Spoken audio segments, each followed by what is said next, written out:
ओम शांति। आज बाबा के 15 तारीख के महावाक्य हैं। आज बाबा ने कहा, मीठे बच्चे, चलते फिरते विचार सागर मंथन करो।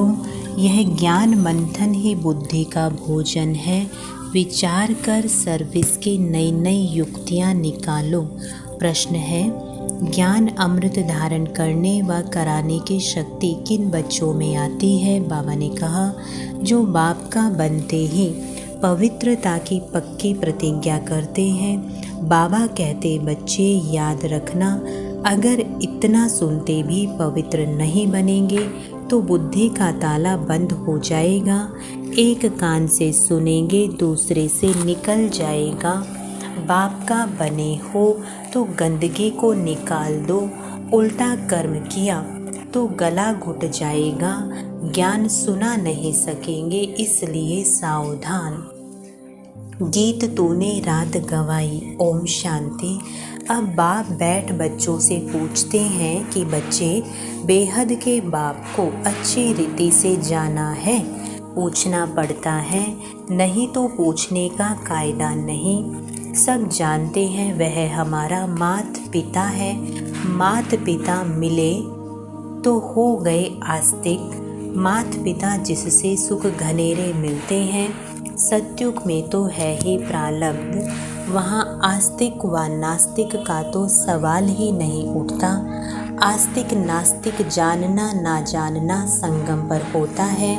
बच्चे अब जानते हैं, जो कल नास्तिक थे, बाप और बाप की रचना को नहीं जानते थे, वही अब आस्तिक बने हैं। बाप को और अपने 84 जन्मों को जान गए हैं। कल नहीं जानते थे, आज जानते हैं।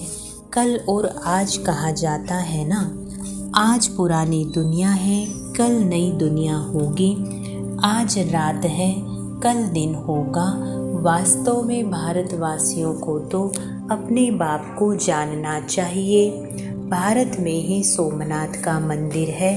शिव जयंती मनाई जाती है, परंतु यह कोई नहीं जानते कि शिव बाबा कब आया था।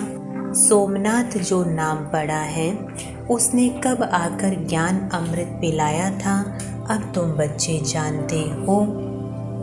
हम बाबा द्वारा आस्तिक बने हैं। बाप ने अपना परिचय बैठ दिया है। बने बनाए ड्रामा अनुसार परिचय मिलता भी है संगम पर। बच्चे जानते हैं, आज नर्क है, कल स्वर्ग होगा। कल माना दूसरा जन्म हमारा सत्युग में होगा। हम पुरुषार्थ कर रहे हैं। आज है मृत्यु लोक, कल अमर लोक होगा। दुनिया बदल रही है, कलयुग से सत्युग बन रहा है, सो तो बाप ही बनाएंगे। बाप है पतित पावन। दुनिया में संगम का कोई को पता ही नहीं है। अब तुम कितनी रोशनी में आ गए हो। तुमने अब भक्ति मार्ग छोड़ दिया है। आज भक्ति है, कल नहीं होगी। ऐसे नहीं, आज भक्ति है, कल फिर ज्ञान होगा नहीं। भक्ति तो आधा कल्प चलती है। ज्ञान एक ही बार मिलता है और सदगति हो जाती है। बाप एक ही बार आकर सबकी सदगति करते हैं। इसलिए गाया हुआ है, पतित पावन सदगति दाता।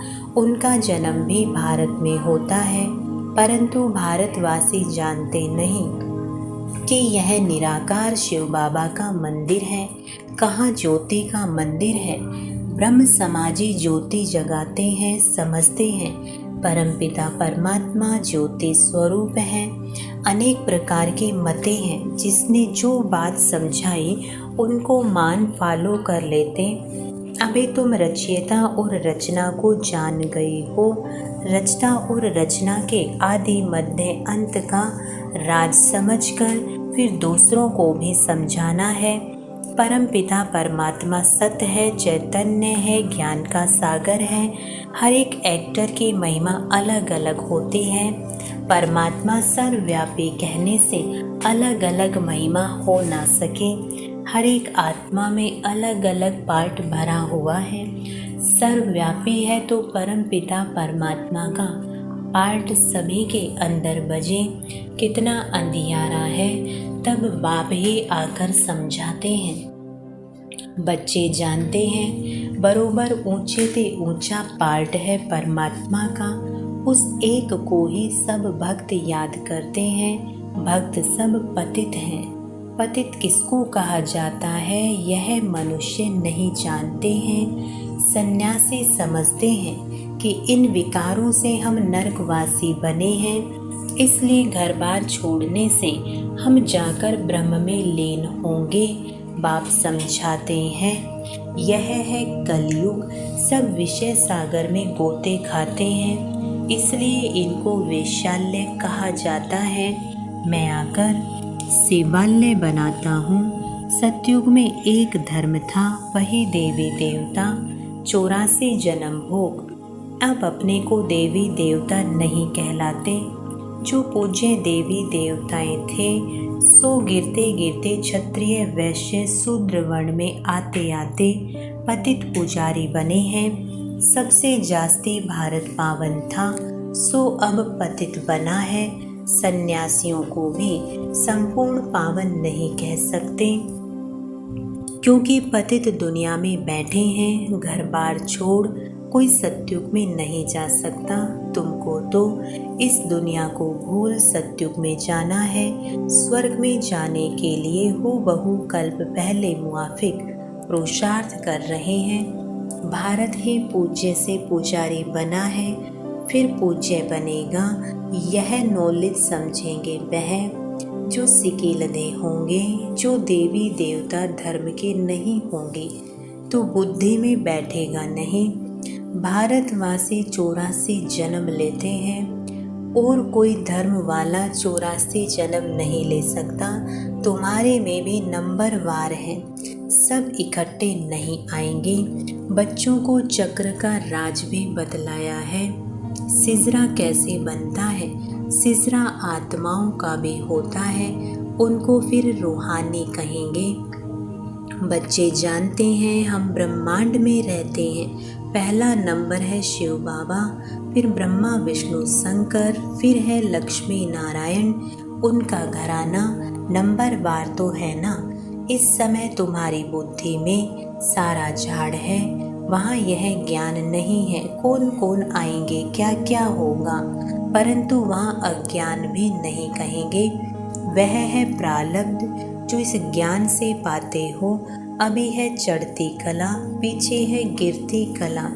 1250 वर्ष में 2 कला कम हो जाती हैं, थोड़े थोड़े होकर गिरते हैं।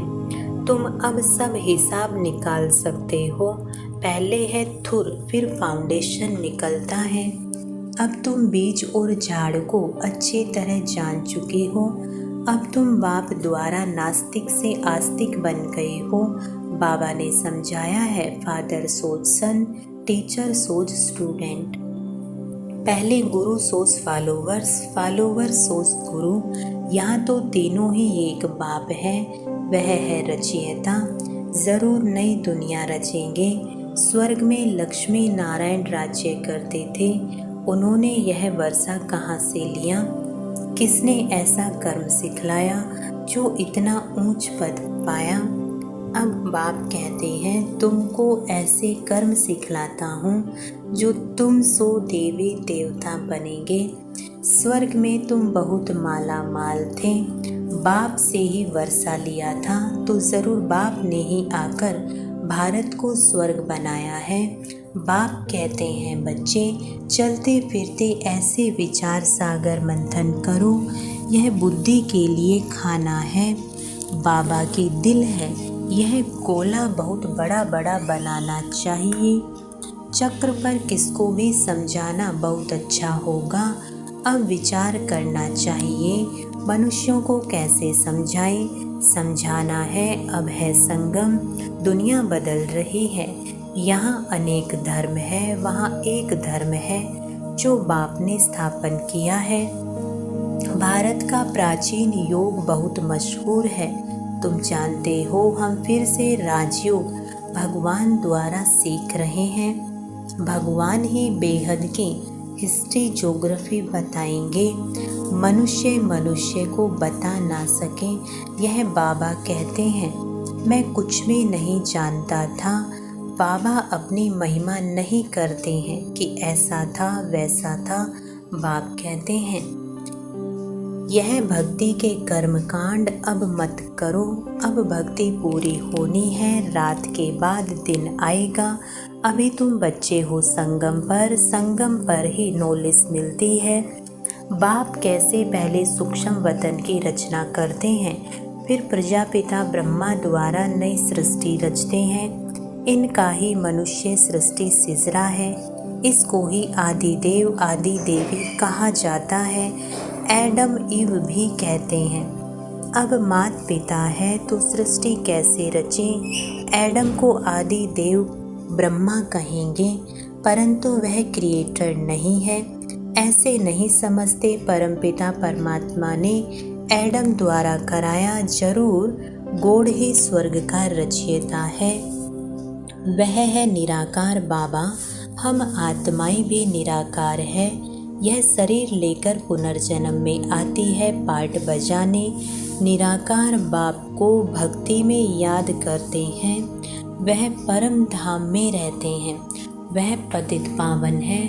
पतित दुनिया में आकर बच्चों को पढ़ाए, पावन दुनिया में ले जाते हैं। इसलिए बाप भी हैं, टीचर भी हैं। बेहद की हिस्ट्री ज्योग्राफी पढ़ाते हैं। अब तुम मास्टर नॉलेजफुल बन रहे हो। अब बाप कहते हैं बच्चे याद रखना, पवित्र नहीं रहेंगे तो कितना भी सुनेंगे। एक कान से सुनेंगे, दूसरे से निकल जाएगा। पहले पवित्रता की प्रतिज्ञा करो, नहीं तो पापों का बोझ कटेगा नहीं। पावन नहीं बनते हो तो और ही जोर से गिरते हो। बाप कहते हैं याद रखना, अब पावन ना बने तो बहुत सज़ा खानी पड़ेगी।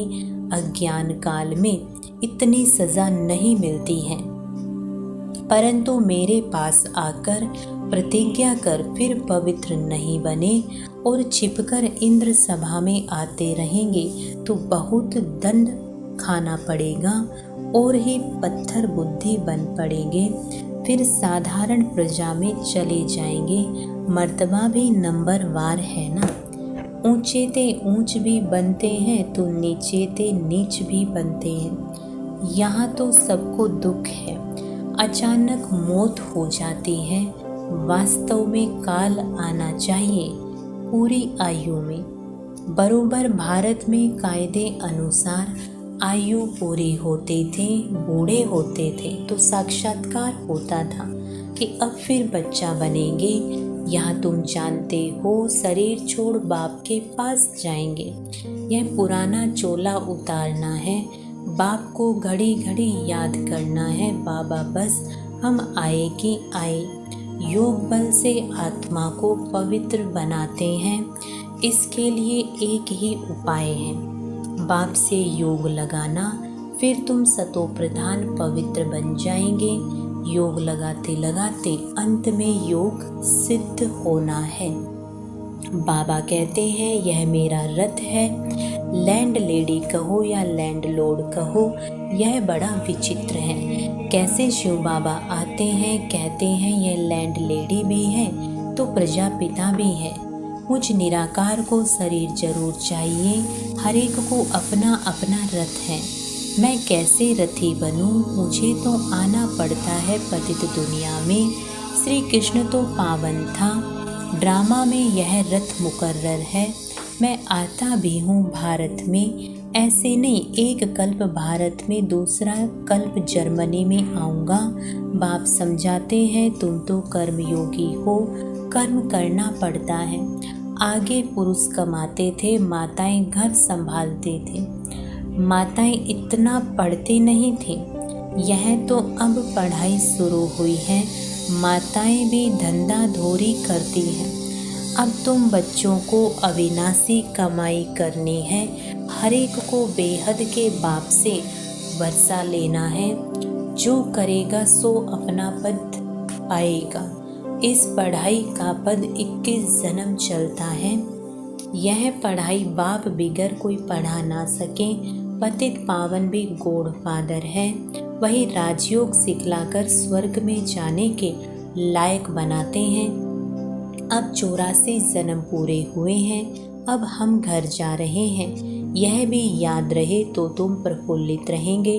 बाबा अपना अनुभव बताते हैं, कोशिश करते हैं याद रखने की, परंतु फिर भूल जाते हैं। इसलिए बाबा कहते हैं रात को जागकर प्रैक्टिस करो, फिर अवस्था स्थायी जम जाएगी। इसलिए कहा जाता है, हे नींद को जीतने वाले बच्चे, कमाई करो, हाथ पांव मुख से कुछ करना व बोलना नहीं है। आगे तो माला फेरते राम राम जपते थे, माला का राज अभी तुम समझते हो। विजय माला और रुद्र माला अब तुम सब पुरुषार्थी हो, इसको माला नहीं कहेंगे। रात को जागने से तुमको बहुत मज़ा आएगा। रात को 9 से 12 बजे का समय गंदा होता है, 2 बजे से है अमृत वेला। यहाँ तो एकदम गंदगी को निकाल दो। इतना सुनते भी अगर पवित्र नहीं बनेंगे तो बुद्धि का ताला बंद हो जाएगा, फिर किसको ज्ञान भी सुना नहीं सकेंगे। जैसे वृंदावन में कुछ रास लीला का बना हुआ है, यह है ज्ञान डांस की बात। यहाँ से सुनकर देखकर बाहर जाकर उल्टा बोलते हैं तो गला घुट जाता है, इसलिए सावधान रहना है। पवित्र जरूर बनना है, तब योग लगा सकेंगे। अच्छा, मीठे मीठे सिकीलदे बच्चों प्रति माता पिता बाप दादा का याद प्यार और गुड मॉर्निंग। रूहानी बाप के रूहानी बच्चों को नमस्ते। अब रूहानी बच्चों की रूहानी बाप दादा को गुड मॉर्निंग और नमस्ते। धारणा के लिए मुख्य सार, पहला पॉइंट है, कर्म योगी बनकर रहना है। कर्म करते भी बाप को याद कर सतो प्रधान बनने का पुरुषार्थ करना है। दूसरा पॉइंट, अपने हर चलन से बाप टीचर गुरु का शो करना है। हम घर जा रहे हैं, इस स्मृति से सदा प्रफुल्लित रहना है। वरदान है, महावीर बन हर संकल्प को स्वरूप में लाने वाले सदा विजयी सफलता मूर्त भव। स्पष्टीकरण है, जो भी विशेष संकल्प लेते हो उसमें दृढ़ रहो। संकल्प करते ही उसका स्वरूप बन जाओ तो विजय का झंडा लहरा जाएगा। ऐसे नहीं सोचो देखेंगे करेंगे गे करना अर्थात कमज़ोर बनना। ऐसे कमज़ोर संकल्प करना अर्थात माया से हार खाना। सदा यही अमर अविनाशी संकल्प करो कि हम सदा के विजयी महावीर हैं, सदा आगे बढ़ेंगे, विजयी बनेंगे, तो इस संकल्प से सफलता मूर्त बन जाएंगे। स्लोगन है, चेहरे पर खुशी की झलक हो तो चेयरफुल चेहरा बोर्ड का काम करेगा। चेहरे पर खुशी की झलक हो तो चेयरफुल चेहरा बोर्ड का काम करेगा। ओम शांति।